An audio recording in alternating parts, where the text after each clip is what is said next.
মীনাক্ষী মুখার্জি একটা কথা বলেছে, যেরকম আমাকে ওরা পকেটে রাখতে পারে, পকেটে রাখতে পারে। 34 বছরে পকেটটা এত বড় হয়েছে যে উদয়ন গুহর মতন 5 ফুট 10 ইঞ্চি প্রায় 90 কেজি ওজনের একজন মানুষকে পকেটে রাখা যায়।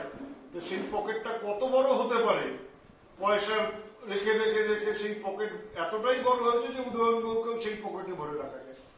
আর একটা বলছিল যে আমাদের বাবার সম্পত্তি দিনহাটা। আমার বাবার সম্পত্তি না, কিন্তু বাবা এখানে মানুষের জন্য কাজ করেছেন, আমিও তার পথ ধরে এখানে মানুষের জন্য কাজ করবার চেষ্টা করি। মানুষ হয়তো অনেকে ভালোবাসেন, পাশে থাকেন।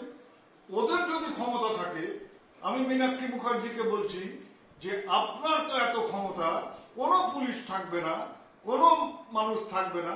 আপনার যদি ক্ষমতা থাকে, দিনহাটায় এসে আপনি বা আপনার দলের কোনো নেতা বা আপনার দলের যারা আরো ওপরে আছে তাদেরকে বলুন দিনহাটায় এসে এই ধরনের কথা যেন মাইকে বলেন, আমার কিছু করতে হবে না।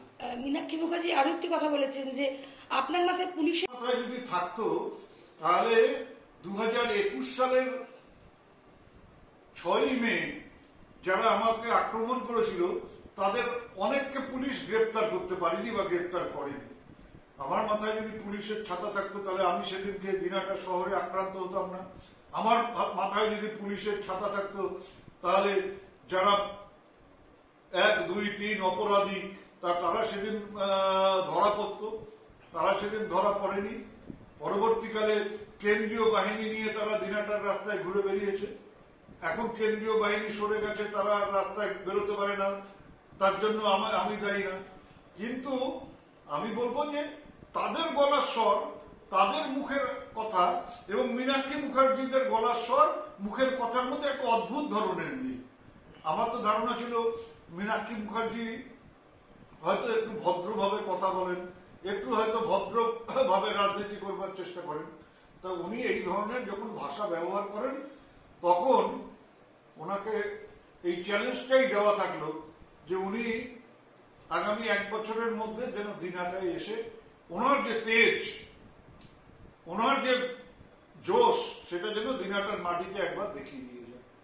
আর আমি কিছু বললে পারে বিভিন্ন মিডিয়া উদয়নের মুখে কুকথা, উদয়ন আবার কুকথা বললো, এই ধরনের খবর করা হয়। কিন্তু গতকাল থেকে মীনাক্ষী মুখার্জির এই যে কথা, এই যে বাবা তুলে কথা, এই যে পকেটে রাখার কথা, আমি কোনো মিডিয়াকে, কোনো চ্যানেলকে দেখছি না সেটা প্রচার করতে। এই যে যারা আমাদের আক্রমণ করে আনন্দ পায়, আমাদের সম্বন্ধে যারা 9 ঘন্টা 24 ঘন্টা ধরে নানা রকম কথা বলে বিরুদ্ধে, তারা হঠাৎ করে এই ধরনের কথাবার্তার ব্যাপারে চুপ করে আছে কেন?